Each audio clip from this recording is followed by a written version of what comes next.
Hello, I'm Regid Ahmed with BBC World News. Our top stories. As street protests escalate, Venezuela's Attorney General breaks ranks with President Maduro to condemn a ruling that strips Parliament of its power. The White House says President Trump is not worried about what his former aide Michael Flynn might reveal if he talks to investigators examining ties to the Kremlin. He believes that Mike Flynn should go testify. He thinks that he should go up there and do what he has to do to get the story out. As guidelines are issued for the European Union's Brexit strategy, it warns the UK of tough times ahead. It's like a spaceship. And who's coming out of the TARDIS? The new assistant taking Doctor Who in a different direction.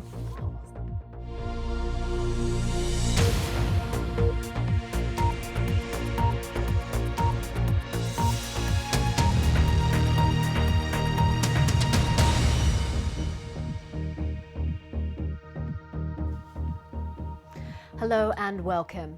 A senior aide of the Venezuelan President Nicolas Maduro has broken ranks with him to condemn a widely criticised Supreme Court ruling that stripped the opposition-led Congress of its powers. The Supreme Court said the National Assembly had been guilty of contempt. There have been protests and clashes on the streets of the capital against the ruling.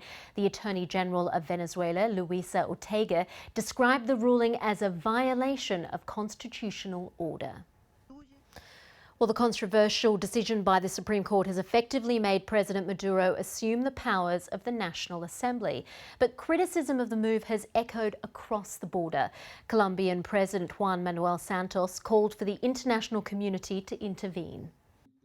Well, our Latin American correspondent Will Grant is on the line to tell us more. Will, first of all, is this a desperate move by Nicolas Maduro or a strategic one?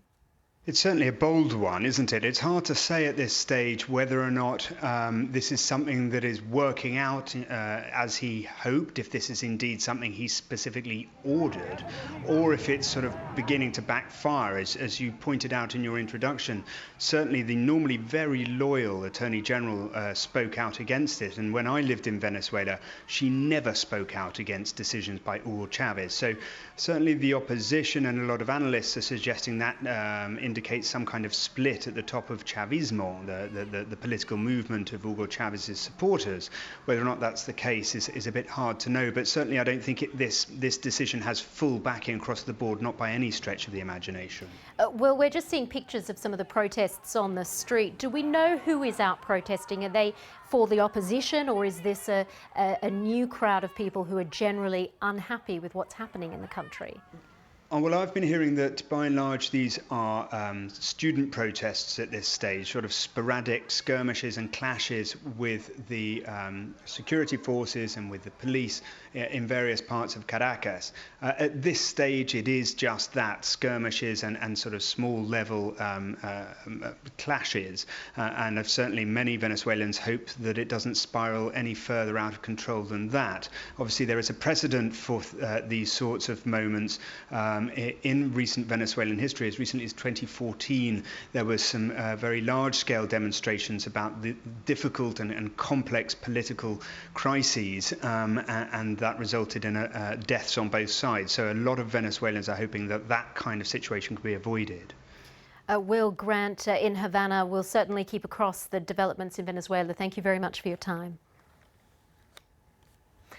Well, just when you thought there couldn't be another twist in the investigations into Russian interference in the US election, think again. Mike Flynn, who lasted less than a month as President Trump's national security advisor, now says he has a story to tell but will only give evidence if offered immunity. Now, this from a man who in the past said striking such deals meant you've probably committed a crime. Well, on Twitter, President Trump said Mr. Flynn had been the victim of a witch hunt. Our North America editor, John Sopel, reports. And that's our North America editor, John Sopel, reporting there. Well, Laura Bicker is in Washington for us. Laura, Donald Trump is already trying to move the conversation on to trade, and he's actually tweeted in the last hour. Yes, he's been talking about industry bringing back jobs, and that's exactly what he's tried to do in the last few hours. After a bruising week, another bruising week, he's trying to move it back to his own kind of comfortable territory. And he tried to do that by signing 2 executive orders on trade, trying to stop the cheap import of foreign goods and also reduce that $500 billion trade deficit. But as he was signing those executive orders, I think you can see from the pictures here, as he was signing those executive orders, a reporter shouted out a question about Michael Flynn, and Donald Trump seems to have got rather distracted and forgot to sign those executive orders. In fact, the Vice President, Mike Pence, had to take them off the table, and they were eventually signed off camera. But Russia really is the scandal Donald Trump can't shake, but he's going to have to shift focus very quickly because he has a very important meeting next week with the Premier of China, President Xi.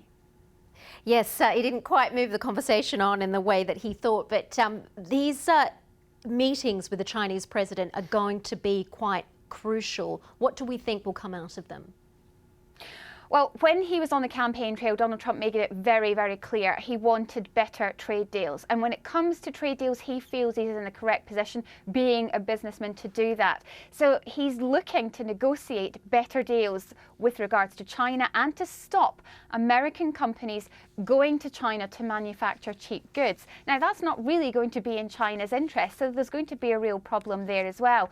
And one of those executive orders that he's been signing looks at the rules and regulations. It's a study, it's a 90-day study to look at the various world rules and regulations that might, in Donald Trump's view, be harming American workers and American manufacturers. So he's going to be looking at all of this global trade. But let me tell you, when it comes to the trade deficit in the US, it's sitting at $504 billion. 350 of that comes from, the source is China.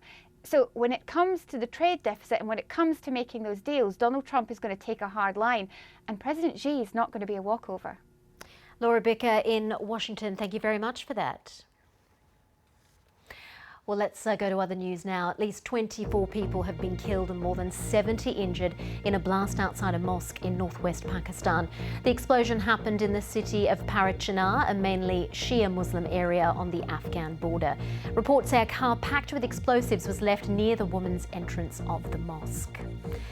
The Indian state of Gujarat has passed a law making the slaughter of cows punishable with life imprisonment.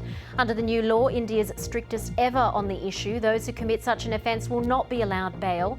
Until now, the killing of cows carried a penalty of 7 years jail. Cows are widely considered to be sacred by India's Hindu majority.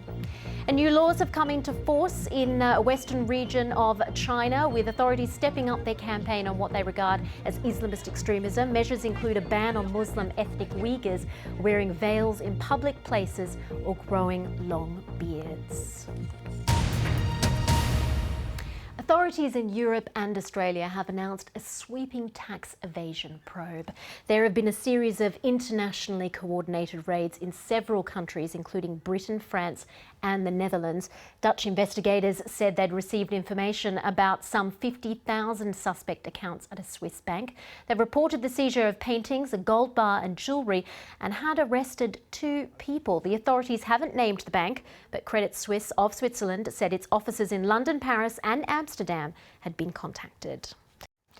And we'll have more later on sacrificing ancient art to save an ancient species.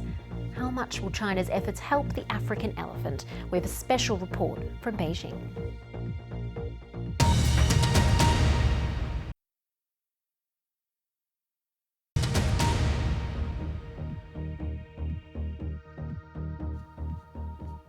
This is BBC World News. I'm Regid Ahmed. The latest headlines. The Venezuelan Attorney General, a close ally of President Maduro, has condemned a Supreme Court ruling that has stripped Parliament of its power as street protests escalate. The White House says President Trump is not worried about what his former aide Michael Flynn might reveal if he talks to investigators examining ties to the Kremlin. The President of the European Council, Donald Tusk, has warned of tough and sometimes confrontational talks ahead as Britain and the European Union start 2 years of Brexit negotiations. The EU published its strategy, refusing Theresa May's request to have parallel talks on a future trade deal. Mr. Tusk said there had to be sufficient progress on issues such as the status of citizens in each other's countries and the border between Northern Ireland and the Irish Republic before future relations could be discussed. And for the first time, the issue of Gibraltar featured in the EU's argument. Our Europe editor Katya Adler reports. Now, it may be one of the most significant steps ever taken in the fight to save the African elephant. China has closed down almost half of its official ivory carving factories and shops, and by the end of this year will force the remaining legal businesses to shut. Conservationists say today's move is a game changer, as our Beijing correspondent John Sudworth reports.